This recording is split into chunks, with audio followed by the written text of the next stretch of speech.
Hi friends, എല്ലാവർക്കും Shri PSC വേൾഡിലേക്ക് സ്വാഗതം. എല്ലാവരും നന്നായിട്ട് പഠിക്കുന്നുണ്ടല്ലോ. വരാൻ പോകുന്ന company board, Boko LDC, VFA തുടങ്ങിയ പരീക്ഷകൾക്ക് വേണ്ടിയുള്ള ക്ലാസ്സുകളാണ് നമ്മൾ നൽകിക്കൊണ്ടിരിക്കുന്നത്. അപ്പോൾ ഇന്ന് PYQ സെക്ഷനാണ്. നമ്മൾ ഇന്നലെ ഒരു PYQ ചെയ്തായിരുന്നു. 10 ക്വസ്റ്റ്യൻസ് നമ്മൾ ഡിസ്കസ് ചെയ്തായിരുന്നു. വില്ലേജ് ഫീൽഡ് അസിസ്റ്റൻറ്റ് 2017 ക്വസ്റ്റ്യൻ പേപ്പറാണ്.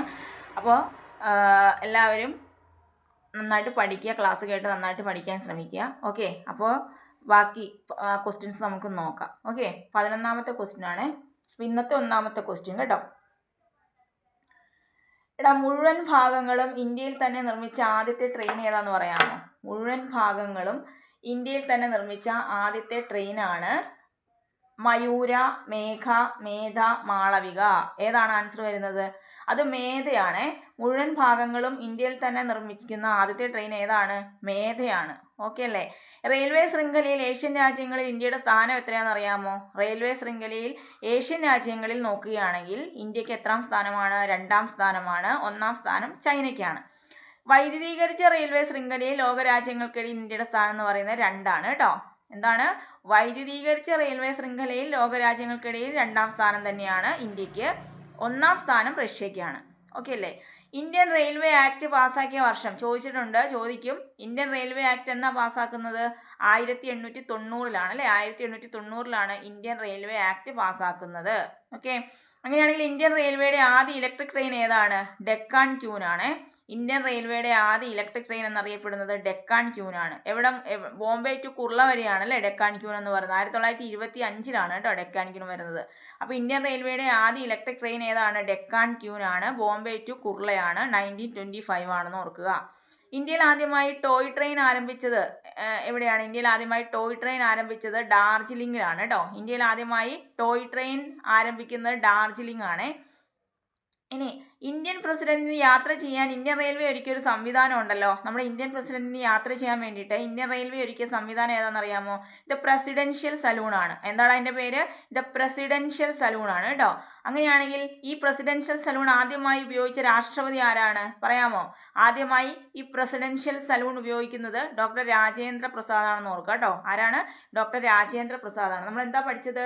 മുഴുവൻ ഭാഗങ്ങളും ഇന്ത്യയിൽ തന്നെ നിർമ്മിച്ച ആദ്യ ട്രെയിനാണ് മേധ എന്ന് പറയുന്നത്.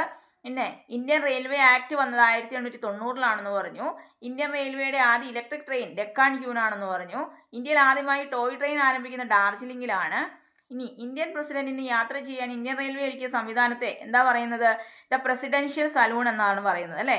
ആദ്യമായി ഈ പ്രസിഡൻഷ്യൽ സലൂൺ ഉപയോഗിച്ച രാഷ്ട്രപതിയാണ് ഡോക്ടർ രാജേന്ദ്ര പ്രസാദ്. കിട്ടിയെന്ന് വിശ്വസിക്കുന്നു. അടുത്ത ക്വസ്റ്റ്യനിലേക്ക് പോവാണേ.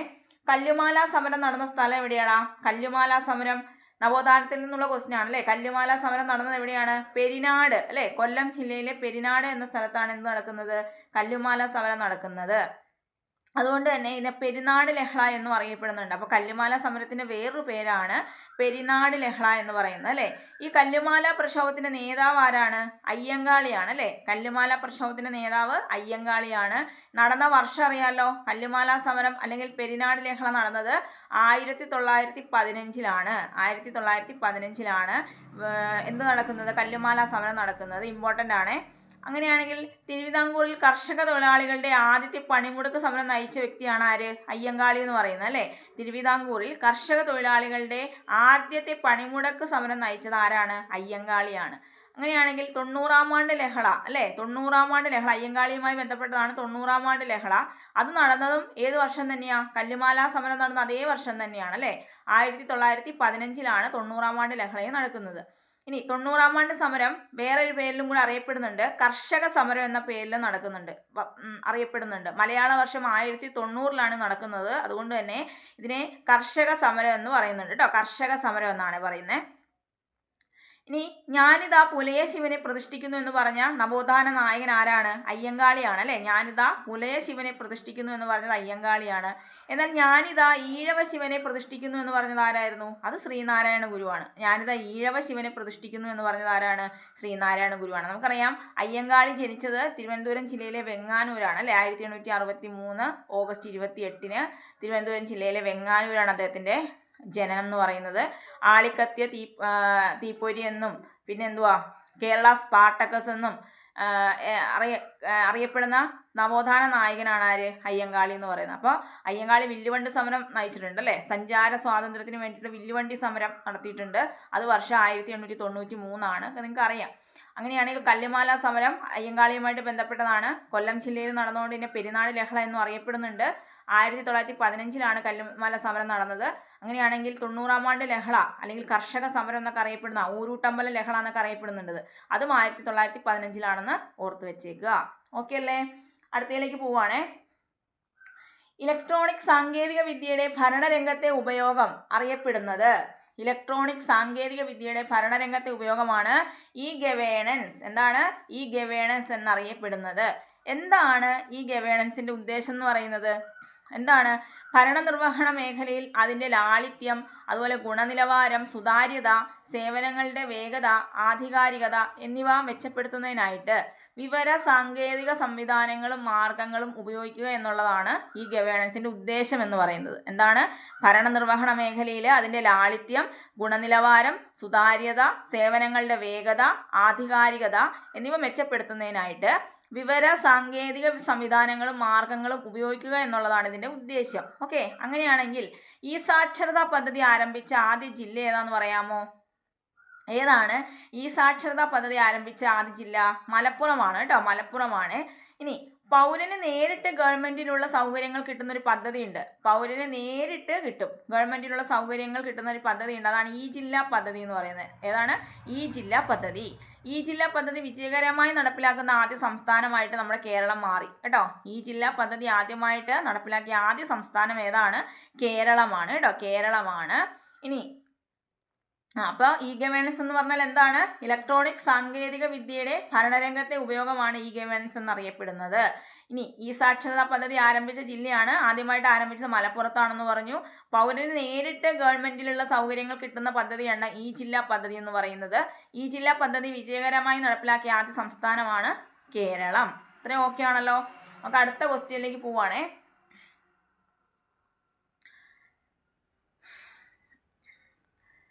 ഇന്ത്യയിൽ ഏറ്റവും ഉയരം കൂടിയ ദേശീയ പതാക സ്തംഭം സ്ഥാപിച്ചിരിക്കുന്നത് എവിടെയാണ്? ഇന്ത്യയിൽ ഏറ്റവും ഉയരം കൂടിയ ദേശീയ പതാക സ്തംഭം സ്ഥാപിച്ചിരിക്കുന്നത്, ഓപ്ഷൻ പറയാം: ബെൽഗാം, റാഞ്ചി, ലേ, അട്ടാരി. 4 ഓപ്ഷൻസ് വന്നിട്ടുണ്ട്. ഏതാണ്, എവിടെയാണ് ഇന്ത്യയിൽ ഏറ്റവും ഉയരം കൂടിയ ദേശീയ പതാക സ്തംഭം സ്ഥാപിച്ചിരിക്കുന്നത്? അത് ബെൽഗാമിലാണ്, കർണാടകയിലെ ബെൽഗാമിലാണ്. 361 അടി ഉയരമാണ് ഈ സ്തംഭത്തിന് കേട്ടോ.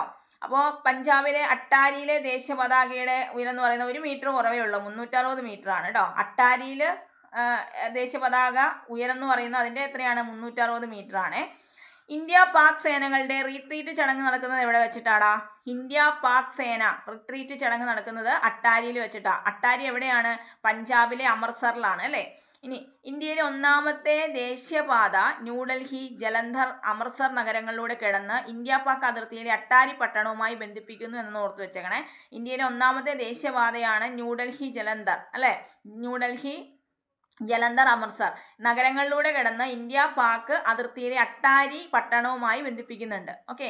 ഇന്ത്യയിലെ ബെർലിൻ മതിൽ എന്നറിയപ്പെടുന്നത് ഏതിനെയാണ്? ഇന്ത്യയിലെ ബെർലിൻ മതിൽ എന്നറിയപ്പെടുന്നത് വാഗ ചെക്ക് പോസ്റ്റിനെയാണ്. ഇന്ത്യയിലെ ബെർലിൻ മതിൽ എന്നറിയപ്പെടുന്നത് വാഗ ചെക്ക് പോസ്റ്റ് ആണ്. വാഗ അതിർത്തി എവിടെയാണ് സ്ഥിതി ചെയ്യുന്നത്? എവിടെയാണ് വാഗ അതിർത്തി? പഞ്ചാബിലാണ് കേട്ടോ. വാഗ അതിർത്തി എവിടെയാണ്? പഞ്ചാബിലാണ്. ഓക്കെ. വാഗ അതിർത്തിയിൽ നടക്കുന്ന ബീറ്റിംഗ് റിട്രീറ്റ് ബോർഡർ സെറിമണിയിൽ ഇന്ത്യൻ ഭാഗത്ത് നേതൃത്വം നൽകുന്ന അർദ്ധ സൈനിക വിഭാഗമാണ് ബോർഡർ സെക്യൂരിറ്റി ഫോഴ്സ്, BSF എന്ന് പറയുന്നത് കേട്ടോ. ബോർഡർ സെക്യൂരിറ്റി ഫോഴ്സ് ആണ് വാഗ അതിർത്തിയിൽ നടക്കുന്ന ബീറ്റിംഗ് റീട്രീറ്റ് ബോർഡർ സെറിമണിയിൽ ഇന്ത്യൻ ഭാഗത്ത് നേതൃത്വം നൽകുന്ന അർദ്ധ സൈനിക വിഭാഗം എന്ന് പറയുന്നത്. ഓക്കെ, കിട്ടിയല്ലോ. അപ്പോൾ ഓർത്ത് വെച്ചേക്കാം, ഇന്ത്യയിലെ ഏറ്റവും ഉയരം കൂടിയ ദേശീയ പതാക സ്തംഭം സ്ഥാപിച്ചിരിക്കുന്നത് കർണാടകയിലെ ബെൽഗാമിലാണ്. 361 അടി ഉയരമാണെന്ന് ഓർക്കുക. ഇന്ത്യ പാക് സേനകളുടെ റിട്രീറ്റ് ചടങ്ങ് നടക്കുന്ന സ്ഥലമാണ് പഞ്ചാബിലെ അട്ടാരി എന്ന് പറയുന്നത്. ഇന്ത്യയിലെ ബെർലിൻ മതിൽ എന്നറിയപ്പെടുന്ന വാഗ ചെക്ക് പോസ്റ്റ് ആണ്. വാഗ അതിർത്തി സ്ഥിതി ചെയ്യുന്ന പഞ്ചാബിലാണെന്ന് ഓർക്കുക. ഓക്കെ അല്ലേടാ? ക്ലിയർ ആണല്ലോ? അടുത്ത ക്വസ്റ്റ്യൻ: കേരളത്തിൽ സ്ഥിതി ചെയ്യുന്ന ദേശീയ ഉദ്യാനങ്ങളിൽ ഏറ്റവും ചെറുത് ഏതാണ്? കേരളത്തിൽ സ്ഥിതി ചെയ്യുന്ന ദേശീയ ഉദ്യാനങ്ങളിൽ ഏറ്റവും ചെറുത് ഏതാണ്? അറിയാം നിങ്ങൾക്ക്. ഏറ്റവും ചെറിയ ദേശീയോദ്യാനം ഏതാണ്? അത് പാമ്പാടും ചോലയാണ് അല്ലേ. നമ്മുടെ കേരളത്തിൽ 5 ദേശീയോദ്യാനങ്ങളാണ് ഉള്ളത് അല്ലേ. ഏതൊക്കെയാ അത്? ഇരവികുളം, സൈലന്റ് വാലി, മതികെട്ടാൻ ചോല, പാമ്പാടും ചോല, ആനമുടി ചോല, ഇങ്ങനെ 5 ദേശീയോദ്യാനങ്ങളാണ് ഉള്ളത്. അതിൽ ഏറ്റവും വലുതെന്ന് പറയുന്നതും ആദ്യം വന്നത് ഇരവികുളമാണ് അല്ലേ. എന്നാൽ ഏറ്റവും ചെറുതാണ് ഏതെന്ന് പറയുന്നത് പാമ്പാടും ചോല എന്ന് പറയുന്നത് അല്ലേ. അങ്ങനെയാണെങ്കിൽ ചോദിക്കട്ടെ, കേരളത്തിലെ രണ്ടാമത്തെ വലിയ ദേശീയോദ്യാനം ഏതാടാ? രണ്ടാമത്തത് അത് നമ്മുടെ സൈലന്റ് വാലിയിലാണ് അല്ലേ. ബാക്കിയെല്ലാം ഇടുക്കി ജില്ലയിലാണ്. എന്നാൽ സൈലന്റ് വാലി മാത്രം എവിടെയാണ്? പാലക്കാട് ജില്ലയിലാണ് സ്ഥിതി ചെയ്യുന്നത്. പാലക്കാട് മണ്ണാർക്കാട് താലൂക്കിലാണ് അല്ലേ. പാലക്കാട് ജില്ലയിലെ മണ്ണാർക്കാട് താലൂക്കിൽ സ്ഥിതി ചെയ്യുന്ന ദേശീയോദ്യാനമാണ് സൈലന്റ് വാലി എന്ന് പറയുന്നത്. നിത്യഹരിത വനങ്ങൾ അല്ലെങ്കിൽ പുരാണകാലത്ത് എന്താണ് സൈലന്ററി വനം എന്നൊക്കെ അറിയപ്പെട്ടത് ഈ സൈലന്റ് വാലി ആയിരുന്നു. ഓക്കെ, അങ്ങനെയാണെങ്കിൽ ഈ സൈലന്റ് വാലി വന്നത് 1984 അല്ലേ. 1984 ഇതിനെ ദേശീയോദ്യാനമായിട്ടൊക്കെ പ്രഖ്യാപിക്കുന്നത്. ഓക്കെ, അങ്ങനെയാണെങ്കിൽ ഏറ്റവും കൂടുതൽ ജൈവ വൈവിധ്യമുള്ള ദേശീയോദ്യാനം കൂടിയാണ് ഈ സൈലന്റ് വാലി എന്ന് പറയുന്നത് അല്ലേ. സൈലന്റ് വാലി നമുക്കറിയാം ഉദ്ഘാടനം ചെയ്യുന്നത് ആരാണ്? നമ്മുടെ രാജീവ് ഗാന്ധിയാണ് അല്ലേ. ഇനി ദേശീയോദ്യാനമായിട്ട് പ്രഖ്യാപിക്കുന്നത് ഇന്ദിരാഗാന്ധിയാണ്. ഓക്കെ, അതൊക്കെ നിങ്ങൾക്ക് അറിയാം. ഓക്കെ, അപ്പോൾ കൂടുതൽ പറയുന്നില്ല, അടുത്ത ക്വസ്റ്റ്യനിലേക്ക് പോകാം.